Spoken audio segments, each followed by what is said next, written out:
The laughter cut through the morning air at Marine Corps Recruit Depot San Diego like a blade through silence. Ashley Harrison stood at the security checkpoint, her weathered hands clutching a small canvas bag that had seen better days. The floral dress she wore hung loosely on her frame, purchased from a thrift store 3 weeks ago, specifically for this occasion. At 45, she looked every bit the tired single mother who had driven through the night from Bakersfield to watch her son graduate from boot camp. "Look at her," Charlotte Mitchell whispered, though her voice carried deliberately across the gathered crowd of military families. The colonel's wife stood with perfect posture in her designer outfit, her blonde hair styled immaculately despite the 7 a.m. humidity. Another weak civilian mother who probably cried every night her baby was away at training. The women around Charlotte laughed, a chorus of agreement from the Wives Club elite, who had claimed the best viewing spots near the parade grounds. Bianca Stevens, married to a junior officer for barely 6 months, was eager to prove her belonging to this exclusive circle. "The poor thing looks like she got lost on her way to a church bake sale," she added, eyeing Ashley's flat shoes and simple dress with undisguised contempt. Ashley accepted her visitor's pass from the young Marine at the gate, her movements deliberate and controlled. The laughter didn't seem to register on her face, though something shifted in her eyes, just for a moment, like a shadow passing over still water. When a military jeep roared past, causing several of the wives to step back, startled, Ashley remained perfectly still, her gaze automatically sweeping the area in a pattern that spoke of training buried deep in muscle memory. Captain Ethan Blake, walking past with his clipboard of ceremony preparations, paused mid-stride. Something about the woman's stillness caught his attention, the way she held herself despite the obvious attempts at humiliation. There was a familiarity there he couldn't place, like hearing a song in a foreign language that you somehow knew you'd heard before. He shook his head and continued walking, dismissing the thought. The graduation ceremony would begin in 20 minutes, and he had more pressing concerns than a civilian mother being hazed by the Wives Club. Ashley adjusted the visitor's pass on her collar with hands that bore the calluses of 10 years scrubbing floors at Jefferson High School. The other women continued their commentary as she walked past them toward the bleachers, each remark designed to cut a little deeper. Rachel Torres, who claimed her 2 years as an Army supply clerk made her an expert on all things military, blocked Ashley's path to the better seats. "Those are reserved for real military families," she said with false sweetness. "You know, people who actually understand what this means." The morning sun climbed higher, casting long shadows across the parade ground, where 243 new Marines would soon march in perfect formation. Ashley found a spot on the end of a crowded bench, her canvas bag placed carefully at her feet. Inside that bag, hidden beneath a water bottle and a packet of tissues, lay a folded American flag in a triangular case, though no one could see it. No one needed to see it, not yet. Priscilla Adams, who ran the base's family readiness group, despite never serving a day herself, made a show of checking her expensive smartphone. "I'm updating our military family's social media page," she announced loudly. "Should I get a photo of what not to wear to a Marine graduation?" Her phone's camera pointed obviously at Ashley, who continued to stare straight ahead at the empty parade ground. The subtle cruelty might have continued indefinitely, but Ashley did something that momentarily confused her tormentors. When Charlotte's designer purse fell from the bench, spilling its contents, Ashley moved with a fluidity that seemed impossible for someone her age and apparent condition. In one smooth motion, she scooped up the falling items, including Charlotte's phone, which she caught mid-air before it could hit the concrete, and returned everything without a word. The movement took less than 2 seconds, but something about it made Captain Blake, observing from 30 feet away, stop cold. "Well," Charlotte said, snatching her purse back with exaggerated disgust, "I suppose janitors do develop quick reflexes. All that time catching falling mop buckets." The laughter resumed, but now it had an edge of uncertainty.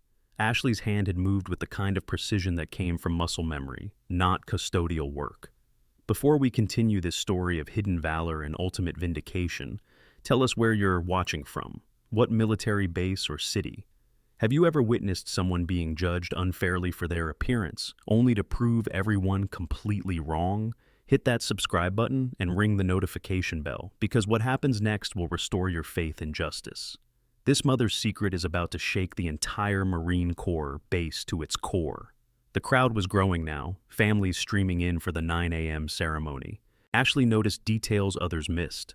the slight favoring of left legs among the drill instructors that spoke of old injuries, the way certain older Marines carried themselves with the weight of deployments that never made the news, the careful distance maintained between certain groups that suggested unspoken tensions. Her mind cataloged these observations automatically, filing them away in the part of her brain that had never quite accepted that the war was over for her. Her son Marcus would be among those graduating today. Marcus Harrison, who had enlisted partly to follow in footsteps he didn't even know existed, partly to escape the shame of having a mother who cleaned toilets for a living. He'd asked her, just once, if she could dress nicely for his graduation. "Not like you usually do, Mom," he'd said on the phone, the words carrying across the 1,000 miles between them like small bullets. Maybe something that doesn't make you look so tired. So she'd bought this dress, the nicest thing she could afford after paying for gas to drive here. She'd even tried to do something with her graying brown hair, though the desert wind had already undone most of her efforts. The other mothers here wore their prosperity like armor, diamond rings that caught the light, designer bags that cost more than Ashley made in a month, confident smiles that came from never having to choose between electricity and groceries. Charlotte was holding court now, explaining to her circle how military wives needed to maintain certain standards. "We represent our husbands' ranks," she said, loud enough for Ashley to hear.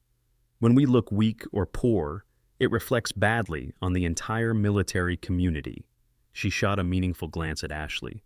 "Some people simply don't understand that their presence here is a privilege, not a right." The comment drew murmurs of agreement from the gathered wives. Ashley's fingers tightened slightly on her knees, the only outward sign that she'd heard. But beneath the skin, those fingers remembered different grips. The cold metal of an M4 carbine, the rough canvas of a tactical vest, the slick blood of a wounded Marine she'd dragged 70 meters through enemy fire. Those memories lived in her body, even if they had been erased from most official records. As Ashley checked her basic flip phone for Marcus's unit number, other parents around her were using advanced military-grade smartphones with encrypted messaging and GPS tracking designed specifically for service members' families. These devices, with their reinforced screens and extended battery life, could maintain secure communications even in remote locations, allowing real-time updates during deployments and training exercises. Technology that would have saved lives during Ashley's classified operations years ago. She noticed Bianca Stevens showing off her husband's gift, a latest model tactical phone that probably cost $3,000, broadcasting their location to anyone who cared to look. "Is that really the best she could do?" Rachel whispered, though her whisper was designed to carry. "That dress looks like it came from a donation bin. Can you imagine being Marcus Harrison right now? Your mother shows up looking like she just finished her night shift cleaning buildings." The formation of new Marines was beginning to assemble in the staging area, visible through the fence line. Ashley's eyes found Marcus immediately. Third row, fourth from the left, standing with the rigid posture of someone who had learned to hide his emotions behind military bearing. He hadn't seen her yet, and she wondered if that was a mercy or a curse. Master Sergeant Connor Mitchell, no relation to Charlotte's husband, walked past conducting a final inspection of the viewing area. His eyes swept over the crowd with professional disinterest until they landed on Ashley. He paused, his scarred face tilting slightly as if trying to remember something important. Ashley kept her gaze forward, but she'd noticed his scrutiny. She'd noticed the way he walked, too, favoring his right side where shrapnel from an IED had torn through his body armor 11 years ago, in a mountain pass whose name never made it into the official reports. "Mom?" A young woman's voice cut through the Charlotte's latest commentary about proper military etiquette. Heather Williams, an Army nurse stationed at the base hospital, had taken the empty spot next to Ashley. "Is this your first graduation?" Ashley nodded once, economical with her movements as always. Heather had kind eyes and wore her uniform with the comfortable ease of someone who'd earned their place through competence rather than marriage. "My son Marcus is graduating today," Ashley said quietly, her voice carrying an unexpected depth that made Heather look at her more closely. "You must be proud," Heather said, and there was genuine warmth in her voice that stood in stark contrast to the mockery surrounding them. "It's not easy what these kids go through. Boot camp breaks them down and builds them back up into something stronger." Ashley's mouth moved in what might have been the ghost of a smile. "Yes," she said simply, "it does." Charlotte, not content to let Ashley have even this small moment of normal conversation, raised her voice again. "Of course, some mothers understand what their children go through better than others. Those of us who've been part of military families for years understand the sacrifice involved. She looked directly at Ashley. Unlike civilians who think they can just show up and pretend to belong. The provocation was clear, designed to either humiliate Ashley into leaving or goad her into a response that would justify having her removed. But Ashley had endured far worse provocations in places where the wrong response meant death rather than embarrassment. She turned her attention back to the parade ground, where the Marine Band was taking their positions. A sudden gust of wind caught several programs and sent them flying. Most people grabbed frantically at the papers, but Ashley reached out with casual precision and caught 3 of them mid-flight, handing them back to their owners without looking away from the forming ceremony. The movement was so smooth, so practiced, that Heather found herself staring. "You have excellent reflexes," the nurse said carefully, her medical training picking up on something the others had missed. The small scars on Ashley's hands that spoke of very specific types of injuries, the kind you didn't get from custodial work. Before Ashley could respond, if she'd planned to respond at all, the national anthem began to play. Everyone rose to their feet, hands over hearts. But while the civilians placed their hands in the general vicinity of their hearts, Ashley's hand placement was precise, exact to the millimeter, her posture shifting into something that made Captain Blake, watching from his position near the podium, feel a chill run down his spine. If you're feeling that anticipation building, wondering what Ashley is hiding beneath that simple exterior, make sure to like this video right now. Share it with someone who needs to hear that appearances can be deceiving. The mystery is about to deepen in ways you won't see coming. The ceremony proceeded with military precision, each movement choreographed through decades of tradition. The graduating Marines marched onto the parade ground in perfect formation, their faces blank with the disciplined emotionlessness they'd been taught. Ashley watched Marcus, seeing in his rigid posture an echo of her own training from so many years ago, though he had never known the true depth of that parallel. Colonel Mitchell, Charlotte's husband, took the podium to deliver the ceremonial address. He was a soft man who'd spent his career in administrative positions, the kind of officer who knew how to navigate Pentagon politics but had never heard a shot fired in anger. His speech about sacrifice and service rang hollow to those who'd actually lived those words, though the crowd applauded at all the appropriate moments.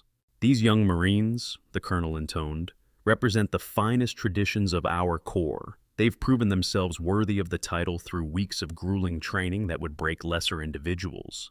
His eyes swept over the crowd, pausing briefly on his wife's designer outfit with obvious approval. "And behind every Marine stands a family who understands the weight of service, the burden of excellence." Charlotte preened at the implied compliment, adjusting her posture to ensure everyone could see her connection to the speaker. She stage whispered to Bianca, "Richard always knows how to capture the essence of military service. It comes from years of experience, understanding the culture from the inside." The irony wasn't lost on Ashley that Charlotte's husband, who'd never left the safety of air-conditioned offices, was lecturing about sacrifice to families who'd actually lived it.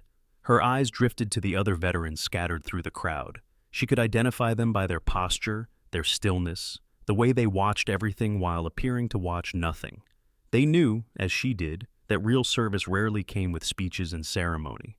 The graduates were called forward by platoon to receive their eagle, globe, and anchor emblems. When Marcus's name was called, Ashley stood a fraction of a second before the other parents of his platoon, her body responding to his name with an alertness that had nothing to do with maternal pride and everything to do with ingrained tactical awareness. "Private Marcus Harrison," the drill instructor announced, and Marcus stepped forward with crisp precision to receive his emblem. For just a moment, his eyes found his mother in the crowd, and she saw the flash of embarrassment cross his features as he took in her simple dress among the sea of wealthy families. He looked away quickly, but that moment of shame hit Ashley harder than any of Charlotte's barbs. "Poor boy," Rachel said, not bothering to lower her voice. "He's probably hoping nobody connects him to her." Can you imagine trying to build a military career when your mother looks like she wandered in from a homeless shelter? Priscilla nodded eagerly, adding, "He'll probably tell everyone she couldn't make it. Better to be thought an orphan than to claim that as family." The cruelty was so casual, so practiced, that it was clear these women had perfected their brand of social violence over years of excluding those they deemed unworthy. But their words revealed more about them than they realized. None of them had ever faced real violence, real danger, real moments when social standing meant nothing and only competence mattered. The ceremony continued with the ritual first salute, where new Marines traditionally gave a silver dollar to the person who rendered them their first salute as Marines. Ashley watched Marcus scan the crowd, looking for someone, anyone other than his mother, to share this moment with. He found an uncle from his father's side, a man who had served 4 years in the Navy decades ago and never let anyone forget it. The rejection was public and deliberate. Ashley remained standing at attention, her face betraying nothing, even as Charlotte laughed openly. "Oh, that's just sad," she said to her circle. "Even her own son knows she doesn't belong here. He'd rather salute a distant relative than acknowledge her." But Master Sergeant Connor was still watching Ashley, and now his expression had shifted from curiosity to something approaching recognition. The way she stood, the precise angle of her feet, the exact position of her hands, these weren't things civilians knew. These were things drilled into muscle memory through months of training that most people couldn't survive. A commotion near the reviewing stand drew everyone's attention. A Marine had collapsed, apparently from standing too long in the rising heat. Without conscious thought, Ashley moved, her body responding to the medical emergency with trained efficiency. She was beside the fallen Marine before the corpsman could respond, her hands already checking his pulse, positioning his body to ensure clear airways. "Get back," one of the corpsmen said roughly, pushing through the crowd. "Let medical personnel handle this." Ashley stepped back immediately, but not before the corpsman saw what she'd done.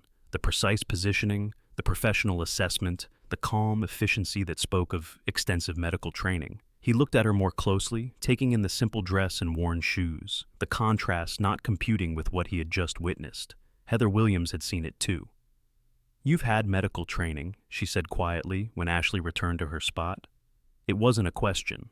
Ashley's response was minimal, just a slight movement of her shoulders that could have meant anything. But her eyes tracked the medical evacuation with professional interest, noting the efficiency of the response, the coordination between team members, the way they maintained the Marine's dignity, even in distress. Charlotte, never one to miss an opportunity, spoke up again. "How dramatic. Though I suppose when you're not prepared for military life, these things happen. Real military families understand the importance of physical conditioning, proper hydration, mental toughness." She looked pointedly at Ashley. "It's not for everyone." The ceremony resumed with the final pass and review, where the new Marines would march past the reviewing stand in their first official act as Marines. The precision was impressive, hundreds of boots hitting the ground in perfect unison, faces forward, weapons at identical angles. Ashley watched with the eye of someone who understood the months of practice behind this moment, the countless hours of drill that transformed individuals into a single unified force. While Charlotte boasted about her premium military family insurance plan that covered everything from combat injuries to PTSD treatment, Ashley quietly remembered the basic coverage that barely helped when she lost her leg in Afghanistan. Modern military insurance now includes comprehensive disability benefits, prosthetic coverage, and lifetime mental health support, protection that ensures no veteran falls through the cracks like so many of Ashley's former squad mates did. Rachel decided this was the perfect moment to test Ashley's knowledge, convinced she could expose her as the ignorant civilian she appeared to be. "So," she said with false friendliness, "what do you think of the M16A4 rifles they're carrying? Pretty impressive weapons system, right?" Ashley's eyes didn't leave the marching formation. "They're carrying M4 carbines," she said quietly, her voice carrying the kind of certainty that came from intimate knowledge. "The M16A4 hasn't been standard issue for Marine infantry in years." Rachel's face flushed red, but she pressed on, determined to prove her superior knowledge. "Well, obviously I meant the M4. I was testing you. But you probably don't know the difference between semi-automatic and fully automatic firing modes. The M4 carbine is primarily semi-automatic with a 3-round burst capability," Ashley replied, still not looking at Rachel. "Full auto variants exist but aren't standard issue for basic infantry." She paused, then added, "The cyclic rate is approximately 700 to 950 rounds per minute in burst mode, though sustained fire rate is significantly lower due to heat buildup and ammunition constraints." The technical precision of the answer left Rachel speechless. Charlotte, sensing her friend's embarrassment, intervened. "I suppose janitors have a lot of time to read Wikipedia while they're mopping floors." But Captain Blake had heard the exchange, and Wikipedia didn't teach the kind of operational knowledge Ashley had just displayed. He found himself moving closer, drawn by a growing certainty that something about this woman didn't add up. The graduation ceremony was nearing its end, with the traditional dismissal of the new Marines to their families. As the formation broke and Marines rushed to embrace their loved ones, Ashley stood still, waiting. She knew Marcus would come to her eventually, after he'd greeted everyone else, after he'd established sufficient distance from the embarrassment of her presence. The tension is reaching its peak. Can you feel it? Before the explosive reveal that's about to happen, drop a comment below. What do you think Ashley's true identity is? Your support helps us bring more incredible stories like this to light. Keep watching. The payoff is seconds away.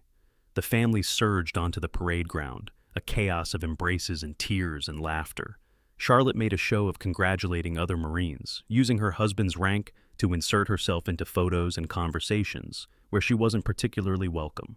Her designer heels sank slightly into the grass, forcing her to walk with an awkward gait that would have been comical if not for the vicious way she'd treated Ashley all morning. Marcus finally approached his mother, his new Marine bearing at odds with the shame in his eyes. "Hi, Mom," he said stiffly, maintaining a careful distance that prevented any embrace. "Thanks for coming." "I wouldn't have missed it," Ashley said simply, and there was a weight to those words that Marcus couldn't understand. She'd missed so much already, birthdays and holidays and school plays, all sacrificed to missions whose details were buried in classified files. This, at least, she could attend, even if her son wished she hadn't. "Listen," Marcus said, glancing around to ensure none of his fellow Marines were within earshot. "There's a reception after this, but it's really just for Marines and, important families. You don't have to stay." The dismissal was clear, and it drew the attention of Charlotte's group, who had been watching the interaction with predatory interest. "Oh, how touching," Charlotte said loudly. "He's trying to spare her further embarrassment. What a considerate son." But the moment Charlotte spoke, something changed in the atmosphere. Master Sergeant Connor had been approaching from behind, and the name Harrison, combined with Ashley's face in full daylight, had finally triggered the memory he'd been chasing all morning. His face went pale, then flushed with a combination of recognition and something that looked like awe. "No," he whispered, then louder. "No, it can't be." Captain Blake, already on edge from the accumulated inconsistencies, moved closer. "Master Sergeant, what is it?" Connor's eyes remained fixed on Ashley, who had noticed his approach but remained still, her expression giving away nothing. The way she stands, the knowledge, the medical response. He took a step closer, his voice carrying across the suddenly quiet section of the parade ground. "Kandahar Province, August 15th, 2012. Firebase Cobra." Ashley's jaw tightened, almost imperceptibly, the only sign that the words had registered. But Connor wasn't stopping, the memories flooding back with devastating clarity.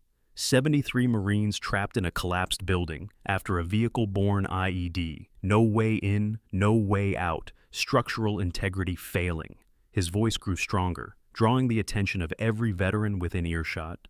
Then someone rappelled down from a Blackhawk into a hot zone with less than 3 feet of clearance, went through a window the engineers said was impossible to reach. The crowd around them had gone silent, Charlotte's mockery dying on her lips as she sensed the shift in atmosphere.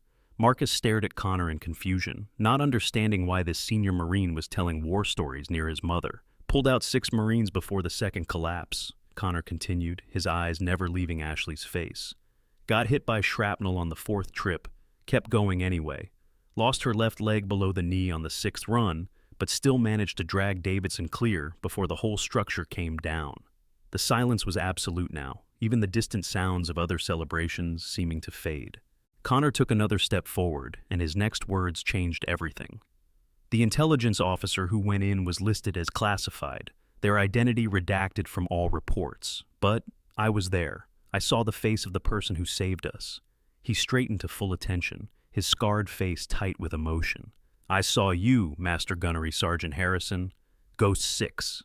The words Ghost 6 rippled through the crowd like an electric shock. Several older Marines immediately snapped to attention, the designation triggering memories of briefings about operations that officially never happened.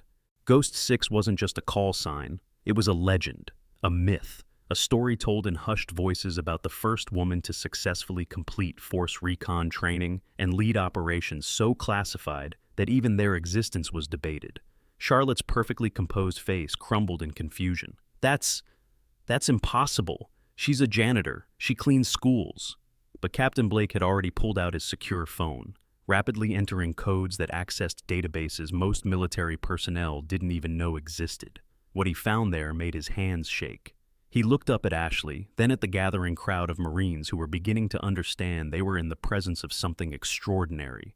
Master Gunnery Sergeant Ashley Harrison, he read from his screen, his voice carrying across the parade ground.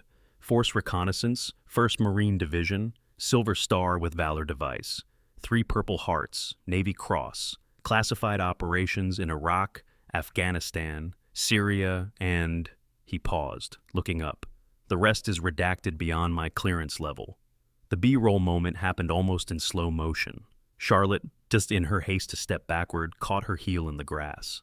As she fell, her designer dress tore along the seam, revealing the kind of ungraceful sprawl that her victims usually suffered. But it was Ashley who moved, catching Charlotte's arm before she could hit the ground, supporting her weight with a strength that shouldn't have existed in someone her size. The movement caused Ashley's own sleeve to ride up, revealing the first glimpse of scarring that ran along her forearm. Not random injuries, but the deliberate pattern of shrapnel wounds that anyone with combat experience would recognize. But more than that, just visible at the edge of her sleeve was the bottom portion of a tattoo that made Connor gasp. "Show them," Connor said quietly, but his voice carried the weight of command. "They deserve to know who they've been mocking." Ashley released Charlotte, who stumbled backward into Bianca's arms, both women now staring at Ashley with dawning horror. With deliberate calm, Ashley rolled up her right sleeve, revealing the full tattoo that had been hidden beneath the cheap fabric. The tattoo was not just ink on skin, it was a map of service written in artistry and scar tissue. The Force Recon insignia dominated Ashley's forearm, the skull and crossed paddles beneath parachute wings, rendered in black ink that had survived an IED blast that should have killed her. Above it, the number 6 was integrated into a design that incorporated bullet trajectories and GPS coordinates, the exact location where Ghost Unit had been born in the mountains of Afghanistan. Below, in letters that seemed to pulse with their own authority, Ghost Unit, Afghanistan, 2009 to 2018. But it was the surrounding tissue that told the real story, a spiderweb of healed shrapnel wounds that created a grotesque frame for the tattoo, each scar a memory of the day she'd chosen to save 6 Marines instead of her own left leg. The silence that followed the revelation lasted exactly 3 heartbeats before Master Sergeant Connor's voice shattered it like a rifle shot. "Ghost 6! Oh my God! She's Ghost 6!" The words erupted from him with such force that every Marine within 100 yards turned toward them. His scarred hands were shaking as he pointed at Ashley, his voice cracking with emotion. "This is the woman who went through hell itself to pull us out of Firebase Cobra. This is the Marine who held position alone against 200 Taliban fighters. This is Ghost 6. Captain Ethan Blake's reaction was instantaneous and visceral. His body snapped to attention so quickly, his spine made an audible crack, his hand shooting up in a salute so precise it could have been used in training videos. Around him, a wave of recognition rippled through the gathered Marines as the words Ghost 6 triggered memories of classified briefings, whispered legends, and operations that officially never happened. Within seconds, every Marine who understood the significance was at attention, creating a surreal scene of warriors in dress blues saluting a woman in a faded floral dress. Charlotte Mitchell stood frozen, her torn designer dress forgotten, her carefully constructed world collapsing around her like the buildings Ashley had infiltrated in Kandahar. Her mouth opened and closed repeatedly, producing no sound except small gasps that might have been attempts at words, or simply her brain's inability to process what was happening. "No, that's not... You can't be... You're just a..." The sentence died unfinished as her legs began to shake, forcing her to grab Bianca's arm for support. Marcus Harrison had gone completely rigid, his newly earned Marine discipline the only thing keeping him upright, as his entire understanding of his life reorganized itself. His mother, the woman he had been ashamed of, the janitor he'd wanted to hide from his fellow Marines, the parent he'd wished was different, was Ghost 6. Not just a Marine, not just Special Forces, but Ghost 6, the operator whose missions were used as impossible scenarios in training, whose confirmed actions were considered so improbable that instructors had to show video evidence to prove they'd actually happened. Mom?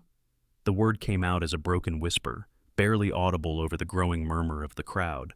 Marcus took a step forward, then stopped, as if afraid that moving might shatter this revelation like a dream. Mom? Is this real? Are you really? Ashley turned to face her son fully, and for the first time all morning, allowed the weight of her service to show in her eyes. In that gaze, Marcus saw firefights and mountain passes, night jumps into hostile territory, the moment she'd decided that saving 6 Marines was worth losing her leg. I'm sorry, Marcus, she said quietly, her voice carrying the exhaustion of a decade of hiding. I wanted you to earn your place on your own merit, not in anyone's shadow. You deserve to become a Marine without people comparing you to something I used to be. Used to be? The voice that interrupted belonged to Colonel Mitchell, Charlotte's husband, who had abandoned his position at the reviewing stand and pushed through the crowd with surprising speed for a man who spent most of his time behind a desk. His soft administrative face was flushed with exertion and something that looked like awe. When he reached the inner circle and saw Ashley's exposed tattoo clearly, he stopped so abruptly his aide nearly collided with him. Master Gunnery Sergeant Harrison, he said formally, his voice carrying across the parade ground. That tattoo, those scars, you're not used to be anything. You're a living legend. Without hesitation, Colonel Mitchell straightened to attention and rendered a perfect salute, his soft body finding military bearing it hadn't displayed in years. The gesture was extraordinary. A full colonel saluting a retired master gunnery sergeant violated every protocol about rank and precedence. But everyone who understood what Ghost 6 represented knew this wasn't about rank. This was about respect for someone who had accomplished the impossible repeatedly and paid prices that most couldn't imagine. The crowd had swelled to encompass most of the graduation attendees, drawn by the commotion and the unprecedented sight of senior officers saluting what appeared to be a civilian woman.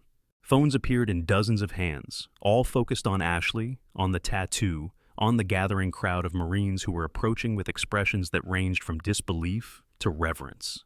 Within minutes, Ghost 6 would be trending nationally, though most people sharing it would have no idea of the classified operations behind the hashtag. Connor stepped forward, his scarred face tight with emotion he could barely contain. His voice shook as he began to speak, each word dragging memories from the darkest day of his life. Ma'am, I need people to understand what you did. Firebase Cobra, August 15th, 2012. My squad was on the 3rd floor of a building that had just been hit by a vehicle-borne IED. The entire structure was collapsing, tons of concrete and rebar coming down. Command wrote us off, said anyone who went in would die for nothing. He paused, swallowing hard, his eyes never leaving Ashley's face. Then someone rappelled from a Black Hawk through a gap that was less than 3 feet wide, went through a window that the engineers said was physically impossible to reach. The building was actively collapsing, pieces of the ceiling falling every few seconds. But this person kept coming back, pulling Marines out one at a time. The crowd had gone completely silent, even the distant sounds of other celebrations seeming to fade as Connor continued his testimony. On the 4th trip, shrapnel from a secondary explosion tore through her left side. She was bleeding badly enough that the trail was visible in the drone footage, but she went back in. On the 6th trip, a piece of rebar went straight through her left leg below the knee, basically amputating it while she was dragging Sergeant Davidson toward the window. Several people gasped. Marcus made a sound that might have been a sob. Connor's voice grew stronger, filled with something approaching religious fervor. She used her belt as a tourniquet, finished dragging Davidson to the window, got him secured to the extraction rope, and then she went back one more time to make sure she hadn't missed anyone. The building came down 47 seconds after she was pulled out. She saved 6 of us and lost her leg doing it. Connor turned to address the growing crowd, his voice carrying the authority of witnessed truth. This woman, who you all saw being mocked for her appearance, for her job, for her simple dress, this woman is the reason 6 Marines came home to their families. This woman held a position alone for 47 minutes against overwhelming enemy forces to buy time for 3 platoons to evacuate wounded. This woman is Ghost 6, and she's a goddamn American hero. Charlotte's legs finally gave out entirely. She collapsed to her knees on the parade ground, her designer dress pooling around her in a way that would have mortified her an hour ago, but now seemed completely irrelevant. Her face had gone pale, then red, then pale again as the magnitude of what she'd done, mocking and humiliating an American hero, hit her with physical force. "Oh God," she whispered, then louder, "Oh my God, what have I done?" Bianca stood beside her, looking equally devastated. The phone she'd been using to film Ashley's humiliation had fallen from nerveless fingers, the screen cracking on impact. Around them, the other military wives who had participated in the morning's cruelty were backing away, as if distance might somehow separate them from their actions. But the moment wasn't about them. It was about Marcus, who had dropped to his knees in front of his mother, tears streaming down his face as he stared at the prosthetic leg now partially visible beneath her dress hem. "Mom, I called you. I told you to dress better. I was ashamed." His voice broke completely, and he pressed his forehead against her scarred hands. "I'm so sorry. I'm so sorry." Ashley's hand moved to rest gently on her son's head, her voice soft, but carrying the authority of someone who had commanded in combat. "Stand up, Marine," she said firmly. "Marines don't kneel except to God and to honor the fallen. I'm neither. I'm your mother, and I'm proud of the Marine you've become without any help from my reputation."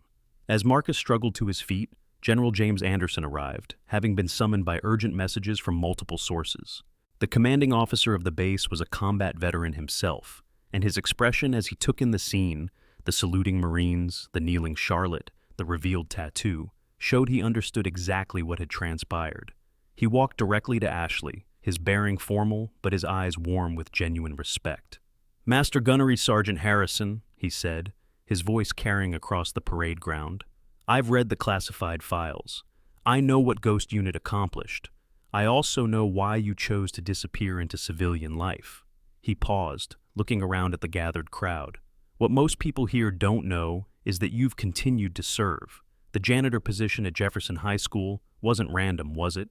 Ashley's expression tightened slightly. "Sir, that information is relevant," the general interrupted gently. "People should know." He addressed the crowd, his voice carrying the authority of his rank and experience. "Master Gunnery Sergeant Harrison has been protecting your children for the past 10 years. She specifically requested the janitor position at Jefferson High because it gave her oversight of security vulnerabilities. In that time, she's prevented 4 potential incidents that you never heard about because she handled them before they became incidents." The murmur that went through the crowd was punctuated by gasps from parents who had children at Jefferson High. Rachel Torres, who had been one of Ashley's tormentors, looked physically ill as she remembered how she'd complained just last month about the creepy janitor who always seemed to be watching the entrances during school events. Now she understood. Ashley hadn't been watching the entrances. She'd been standing guard. 6 months ago, the general continued, 3 armed individuals attempted to enter Jefferson High during school hours. They were found unconscious in the maintenance room, subdued by what the police report described as professional close combat techniques. The only witness was a janitor who claimed they'd slipped and hit their heads. He looked at Ashley with a slight smile. "You neutralized 3 armed threats with a mop handle, didn't you?" Ashley's response was characteristically minimal. "They threatened the students. I addressed the threat." "With a mop handle?" Connor repeated, shaking his head in amazement. "Against 3 armed intruders, and nobody knew." "That was the point," Ashley said simply. "The students didn't need to know they were in danger. The parents didn't need that fear. The threat was eliminated, the students were safe, and everyone went home that day thinking it was just another normal Tuesday." Marcus was staring at his mother with an expression that combined awe, love, and a deep shame for every moment he'd wished she was different. "You've been protecting my classmates this whole time? Every day I was embarrassed by you being there. You were standing guard?" "Someone needs to watch the doors," Ashley replied with a slight shrug. "I'm good at watching doors." Captain Blake, who had been rapidly researching on his secure phone, looked up with an expression of disbelief. "Ma'am, I'm looking at your service record. The unclassified parts anyway. 3 silver stars, a Navy Cross, 4 bronze stars with valor, 3 Purple Hearts.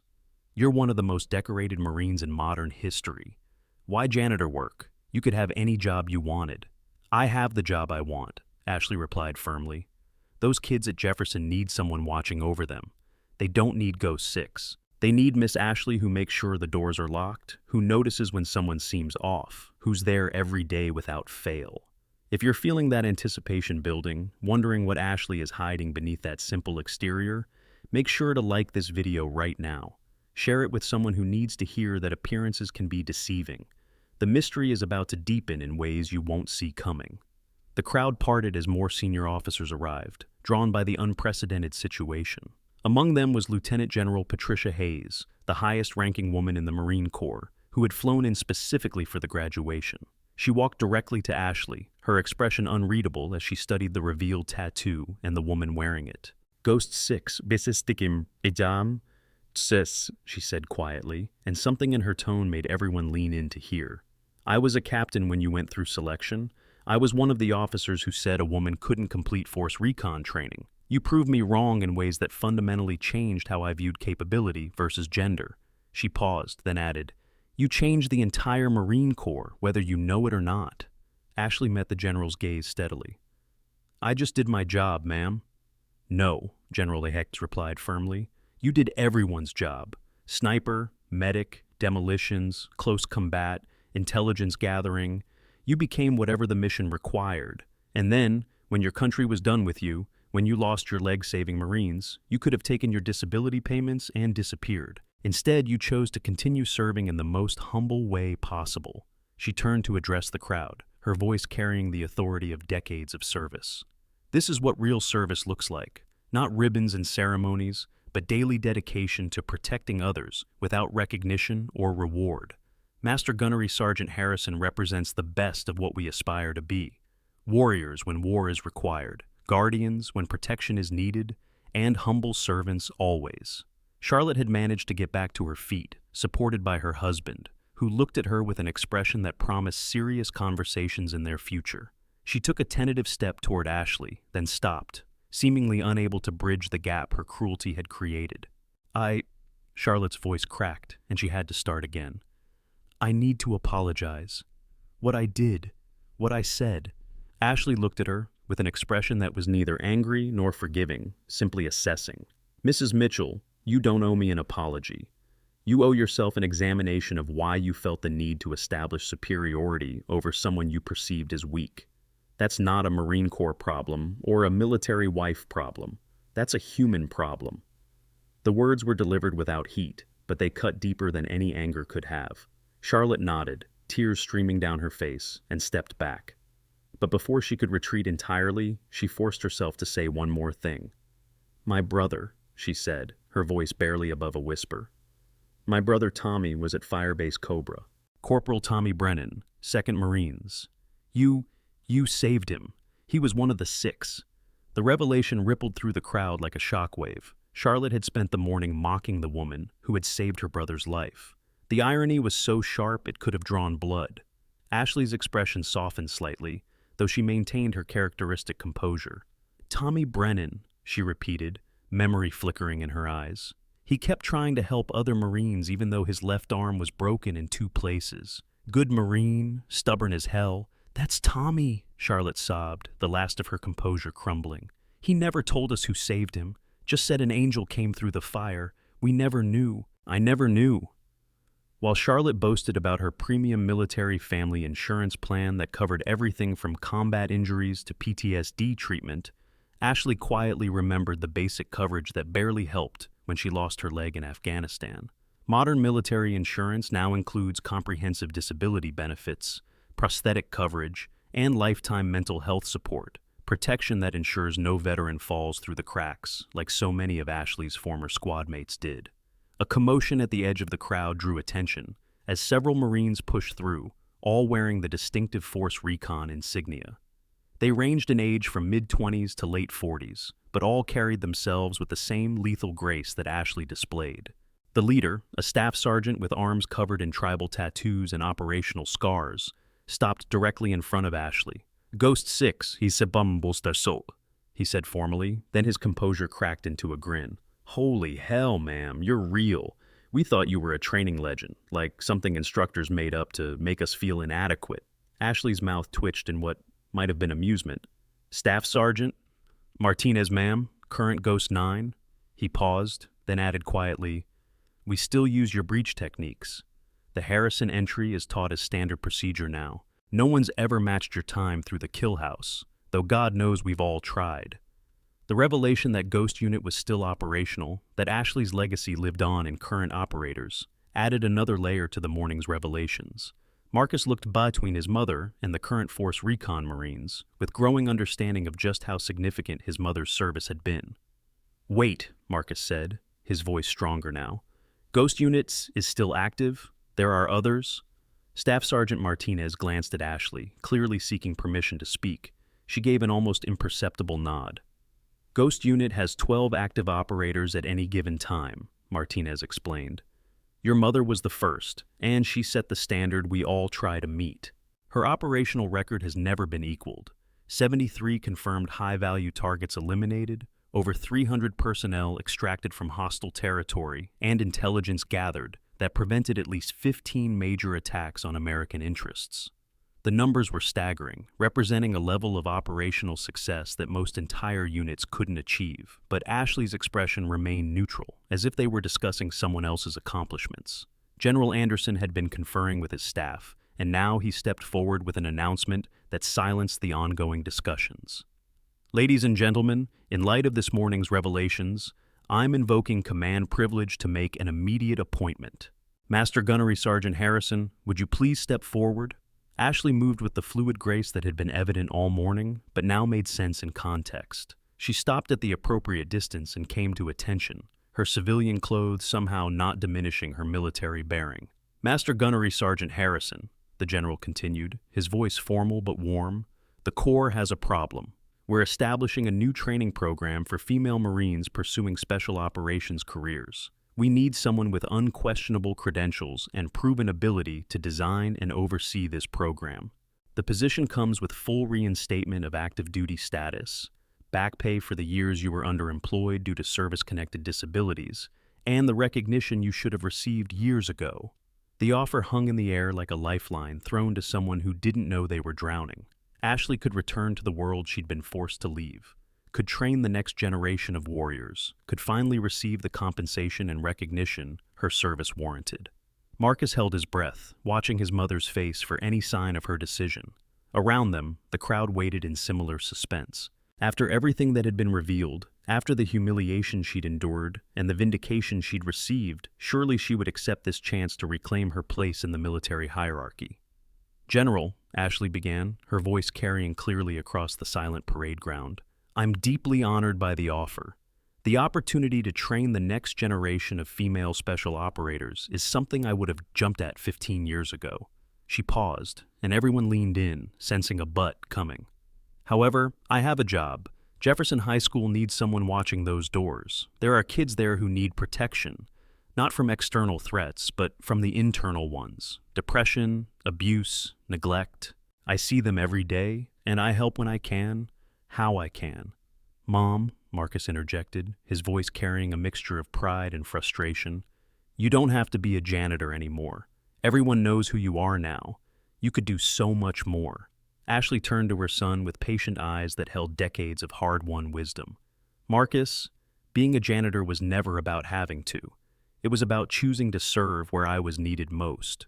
Those kids at Jefferson don't need Ghost 6. They need Miss Ashley, who notices when someone hasn't eaten lunch in 3 days, who keeps extra granola bars in her cleaning cart, who knows which kids are hiding from abusive homes, and makes sure they have a safe place to stay after school." She turned back to General Anderson. "Sir, I'll consult on the program design. I'll help establish standards and training protocols. But I won't leave Jefferson High. Those kids are my mission now, and I don't abandon missions." The general studied her for a long moment, then nodded slowly. "I should have expected nothing less from Ghost 6. Very well, consulting basis it is. But I have one condition. You stop hiding.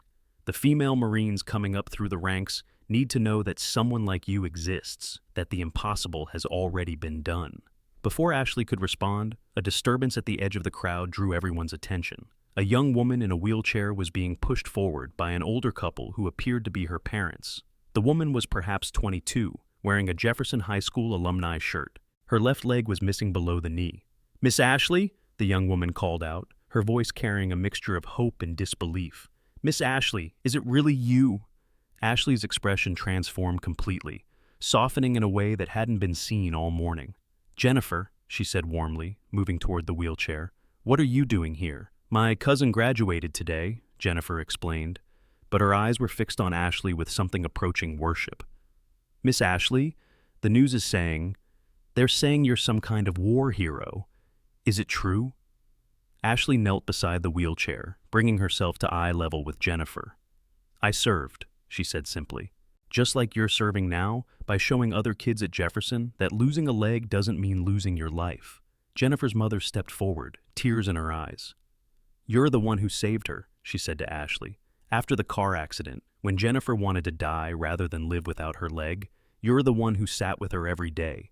You're the one who showed her how to walk again, who proved it was possible to be whole despite what was missing." The crowd had gone silent again, watching this interaction that revealed yet another facet of Ashley's service.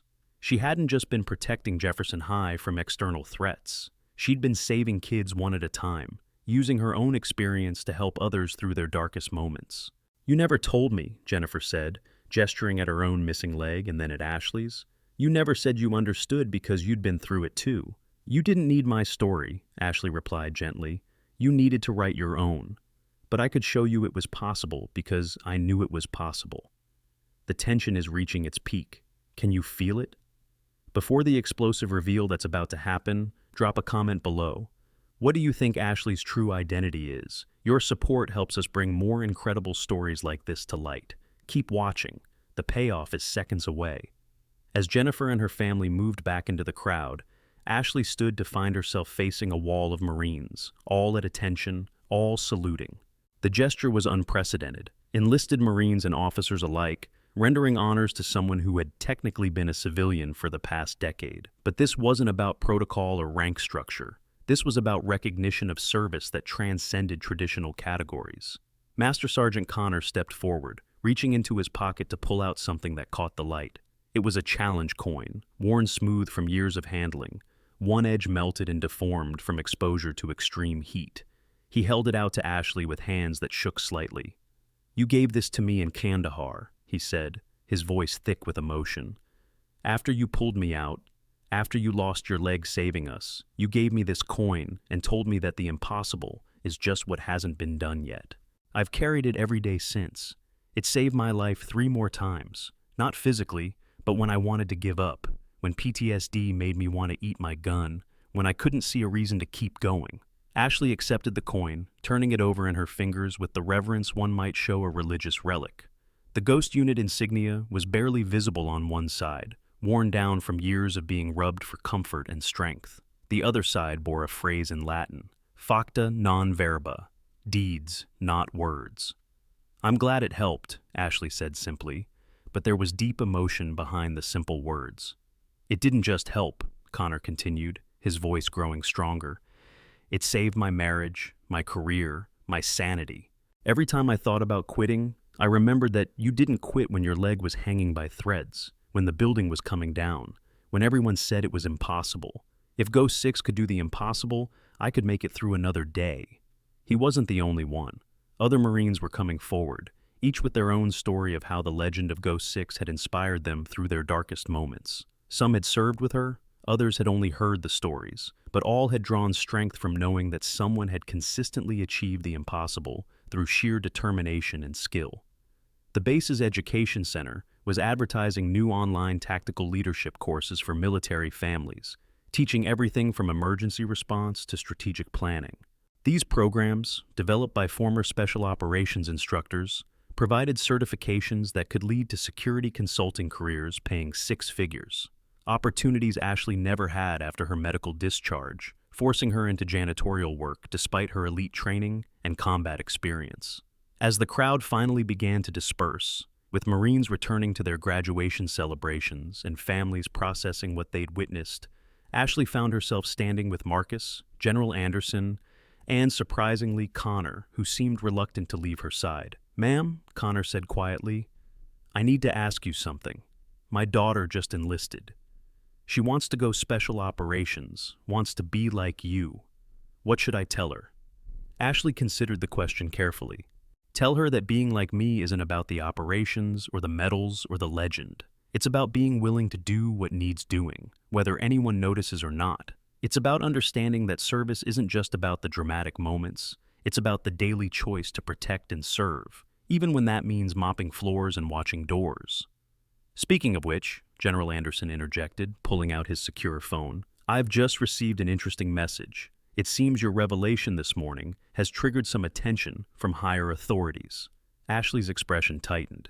She knew what higher authorities meant in this context. People whose names never appeared in public records, who made decisions that shaped world events from behind multiple layers of classification. The general showed her his phone screen. The message was brief. Ghost 6 compromise acknowledged. Tehran situation critical. Asset extraction required within 48 hours. Your country needs you. Marcus, reading over the general's shoulder, went pale. Tehran? Mom? Are they asking you to go back into the field? Ashley studied the message, her mind already shifting into operational mode despite her retirement. There's an asset in Tehran, she said carefully, knowing that even acknowledging this much was dancing on the edge of classification. Someone who's been providing intelligence that saved hundreds of American lives. Their cover has been blown, and they need extraction. Send someone else, Marcus said immediately, fear evident in his voice. You're retired. You've already given enough. But Connor understood what Marcus didn't. She's the only one the asset will trust, isn't she? That's why they're asking for Ghost 6 specifically. Ashley nodded slowly. We have a history. They risked everything to provide intelligence during my last deployment. Now they need help, and I'm the only one who knows the full network. The only one they'll reveal themselves to. General Anderson cleared his throat. Master Guns, I need to be clear. This would be completely voluntary. You're retired. You have no obligation to accept. The mission would be extremely dangerous, possibly one way. When isn't it? Ashley replied with a ghost of a smile. She looked at Marcus, seeing the fear in his eyes, but also something else. Pride and understanding that his mother was being called to serve in a way only she could. Mom, Marcus said, his voice steady despite his fear, if you don't go, what happens to the asset? They die, Ashley said simply, along with their family and anyone else the regime connects to them. The decision, when framed that way, wasn't really a decision at all. Ashley had spent her entire adult life making the impossible possible, saving lives that others had written off, completing missions that existed only in classification stamps and redacted files. This was just one more impossible task, one more life to save, one more chance to prove that Ghost 6 might be retired but was never really gone. I'll need 48 hours to prepare, Ashley said to General Anderson, and I'll need certain resources that might be difficult to acquire on short notice. Anything you need, the general replied immediately. The full weight of the United States military is at your disposal. But Ashley was already thinking beyond resources and logistics. She turned to Marcus, studying her son who had transformed from a shamed child to proud Marine in the span of a morning's revelations. Marcus, I need you to understand something, she said seriously. If I do this, there's a real possibility I won't come back. The prosthetic isn't designed for this kind of operation anymore, and I'm not the operator I was 10 years ago. You're Ghost 6, Marcus replied firmly. You've done the impossible so many times it's become routine. You'll come back. But Ashley heard what he wasn't saying. The fear that his newly discovered hero of a mother might disappear just when he'd found her. She pulled him into an embrace, something she hadn't done in public in years, feeling his strength and recognizing her own genetics in his frame. I need you to do something for me while I'm gone, she said quietly.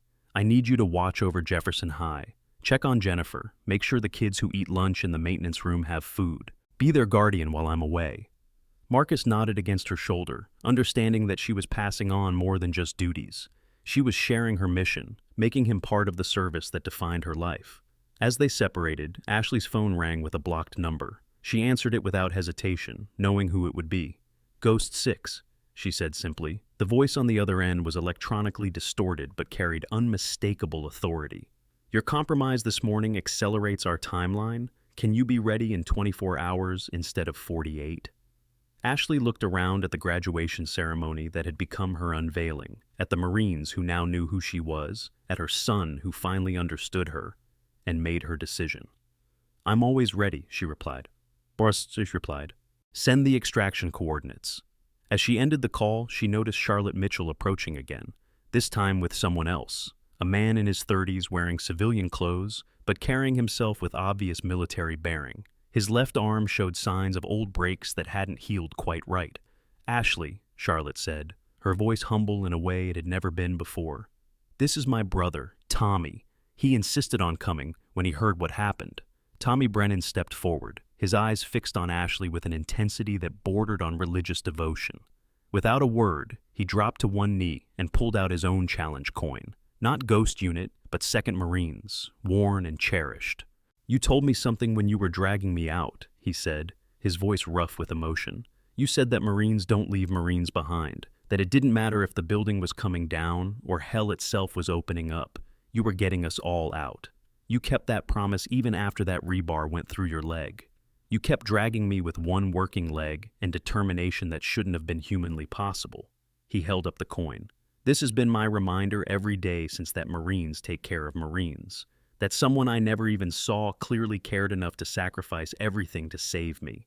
Now I know who you are, and I need you to know that your sacrifice mattered. I have a wife, 2 kids, a life you gave me when everyone else had written me off." Ashley accepted the coin, adding it to Connor's in her pocket. "You would have done the same," she said quietly. "I hope so," Tommy replied, standing. "But we both know most people wouldn't have. Most people would have stopped after losing their leg. You kept going. If this story of a mother's hidden strength moved you, check out our next video about a female pilot who saved 300 soldiers when everyone said it was impossible. Subscribe now so you never miss these powerful tales of unsung heroes. What other secrets do you think Ashley is still hiding? The sun was climbing higher, the morning graduation ceremony transitioning into afternoon celebrations. But for Ashley, the day was shifting into something else. Preparation for one final mission, one last impossible task that only Ghost 6 could accomplish. General Anderson arranged for a private briefing room where Ashley could review the intelligence about Tehran. The materials were sobering: surveillance photos of increased security around her asset's location, intercepted communications suggesting the regime knew they had a mole, timeline projections that showed a rapidly closing window for successful extraction. "The asset is a woman," General Anderson explained, showing Ashley a photograph that she recognized immediately despite the years that had passed. "Dr. Yasmin Tehrani, nuclear physicist with access to the Iranian weapons program." "I know who she is," Ashley said quietly, studying the photo of a woman who had risked everything to prevent nuclear proliferation. "She's the reason we knew about 3 separate uranium enrichment facilities. The intelligence she provided prevented a regional war. And now she's blown," the general continued. "Someone leaked her identity. We're still investigating how. She has maybe 36 hours before the Revolutionary Guard takes her. Her husband and daughter are already under surveillance." Ashley absorbed the information, her mind already working through possibilities, calculating angles of approach, considering the 1,000 variables that would determine success or failure. The mission was impossible by any conventional standard. A single operator, partially disabled, attempting to extract 3 people from the heart of Tehran while the entire Iranian security apparatus was on alert. "I'll need a very specific prosthetic," Ashley said, her mind shifting into operational planning. "The VA model I have won't handle the stress. I need military grade, the kind they're using for active duty amputees now." "Done," Anderson replied immediately. "What else?" "A clean passport, tourist cover, female American traveling alone. Make me a photographer for National Geographic. It explains the equipment I'll be carrying and gives me reason to be in unusual places." As she continued listing requirements, Marcus watched his mother transform from the humble janitor he'd known all his life into the warrior she'd always been. The change was subtle but unmistakable. Her posture shifted, her voice took on an edge of command. Her eyes developed a 1,000-yard stare that saw through the present into potential futures. Connor, who had remained for the briefing, offered quietly, "Ma'am, I know you work alone, but if you need backup..." Ashley looked at him with something approaching affection. "Connor, you have a family, a life, a career. This is my mission, my asset, my responsibility." "With respect, ma'am," Connor replied firmly, "you saved my life. If you need me, I'm there." The loyalty was touching, but impractical. Ashley knew that this mission required skills that had taken years to develop, languages that couldn't be quickly learned, and most importantly, the kind of trust between asset and operator that couldn't be transferred. As the briefing continued, Jennifer appeared at the doorway in her wheelchair, accompanied by a young Marine who turned out to be her cousin. "Miss Ashley," she called out, "I heard you're leaving. Is it true?" Ashley excused herself from the briefing and went to Jennifer, kneeling beside her wheelchair as she had earlier. "Just for a little while," she said gently. "There's something I need to take care of." Jennifer studied her with eyes that had seen too much for her age. "It's dangerous, isn't it? The kind of thing you used to do before?" There was no point in lying. Jennifer had earned truth through her own struggles. "Yes," Ashley said simply, "it's dangerous. But you're going anyway. Someone needs help that only I can provide. When someone needs help, we help. That's what you taught me, actually." Jennifer looked confused. "I taught you? Every day you come to school on that prosthetic. Every time you help other kids who are struggling. Every moment you choose to keep going when stopping would be easier. You teach me that service isn't about being whole. It's about giving what you have, even when what you have is broken." Jennifer reached out and gripped Ashley's hand with surprising strength. "Come back," she said fiercely. "Jefferson needs you. I need you. We all need you." Ashley squeezed her hand in return. "I'll do my best." As Jennifer was wheeled away, Ashley returned to find the briefing room had filled with additional personnel.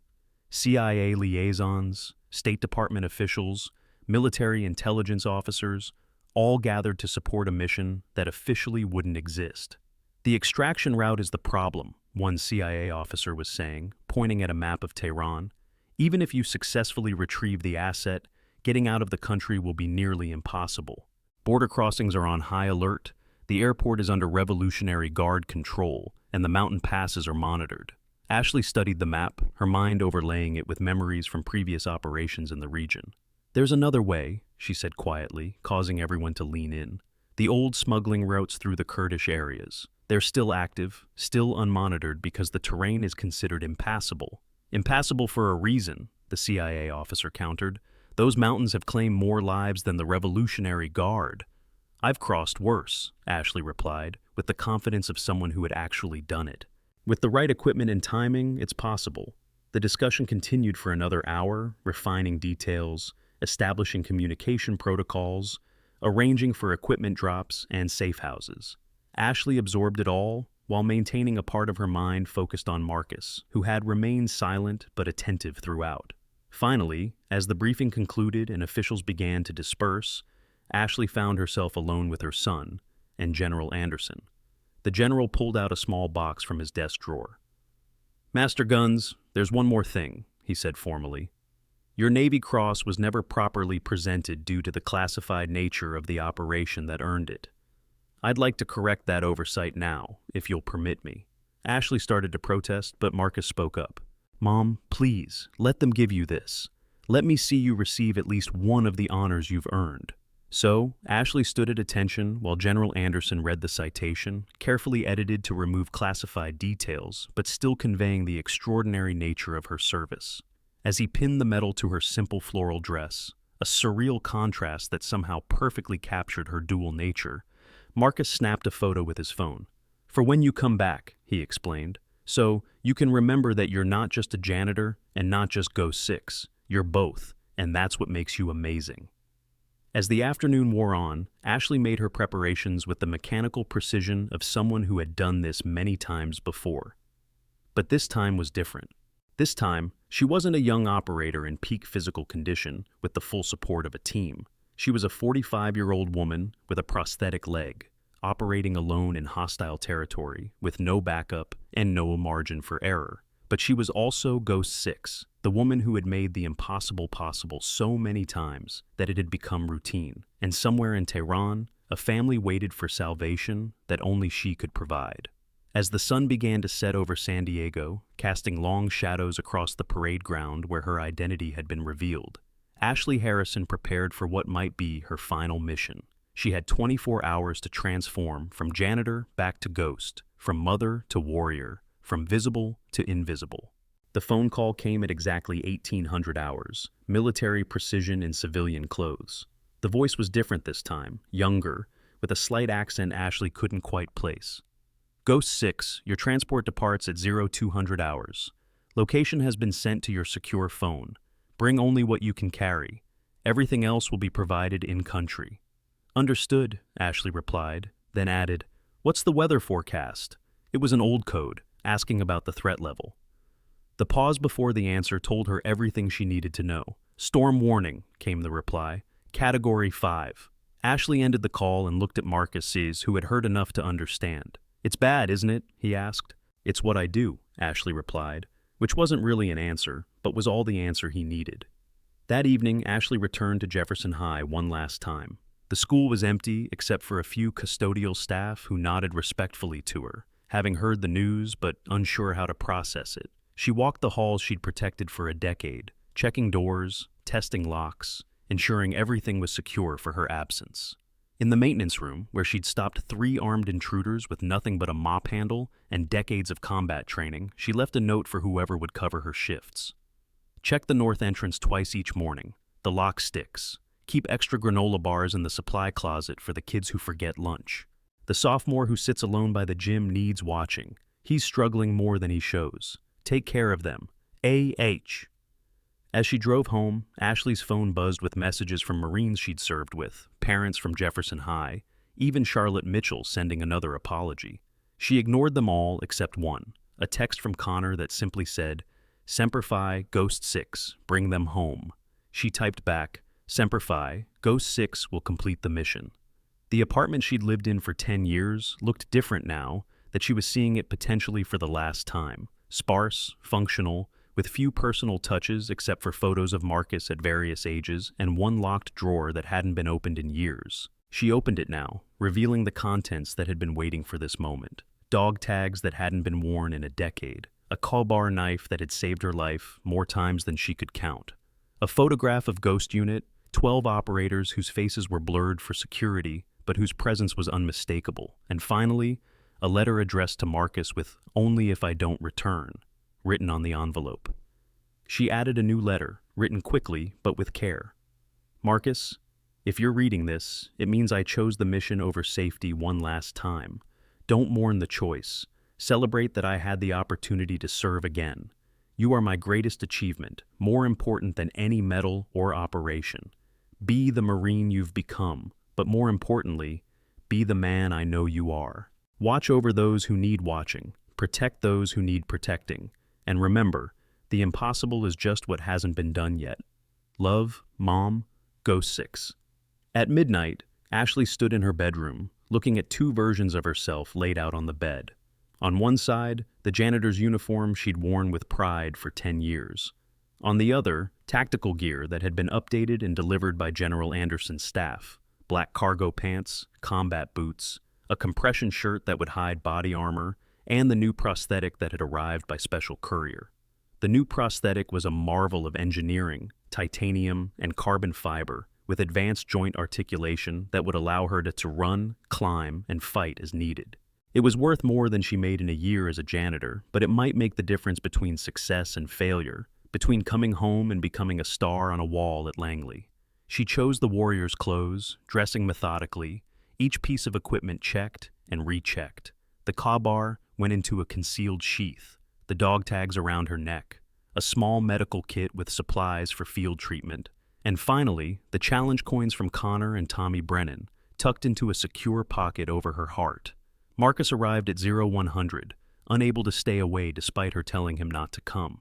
He found his mother transformed, not the janitor he'd grown up with, or even the revealed hero from this morning, but something else entirely.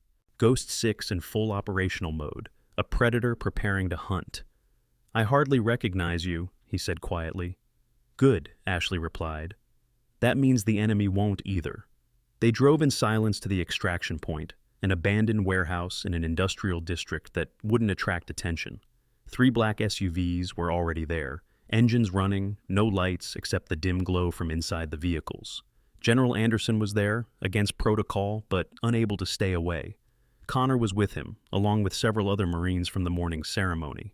They had come to see off a legend, to witness Ghost 6's final transformation from myth back to reality.